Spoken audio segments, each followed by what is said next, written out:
Hello friends, back to Bhavani lifestyle. நான் ஏன் இப்போ கிச்சன் வந்து உட்காந்துருக்கேன்னா, காய் நமக்கு வாங்கிட்டு வந்து இப்போ ஒரு வாரத்துக்கு மேலே ஆகிட்டு நான் க்ளீன் பண்ணுற டைம் இல்லாமல் இப்போ நான் க்ளீன் பண்ண ஆரம்பிச்சிட்டேன். அது கத்திரிக்கோன்னு எடுத்து பகலில் சுத்தமாக க்ளீன் பண்ண டைம் இல்லை.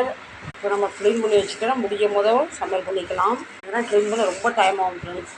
கத்திரி எடுக்குமா சார் கட் பண்ணி கொடுத்துருவோம் ஃப்ரெண்ட்ஸ். காய்கறி கட் பண்ணிட்டேன். கவரில் கட்டி ஃப்ரிட்ஜில் வச்சுருக்கலாம்.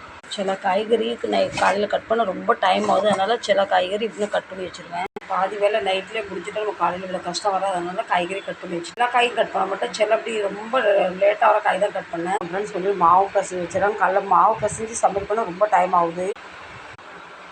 மாவு அந்த கவரில் கட்டிட்டேன். ஃப்ரிட்ஜை கண்டு கொடுத்த மனுஷனுக்கு கண்டிப்பாக எல்லா பெண்களும் தேங்க்ஸ் சொல்லி தான் ஆகணும். ஃப்ரிட்ஜ் இல்லைன்னா பெண்களுக்கு எது இன்னும் ஆயிருக்கும். இப்படி பாதி வேலை நைட்லேயே முடிச்சிருவேன். இப்படி பண்ணுறனால தான் காலையில் வந்து டக்கு சமையல் கொடுத்து மணி எத்தனை பார்க்கலாமாங்க. நைட்டு கரெக்டாக 12:30 மணி. இப்படி தான்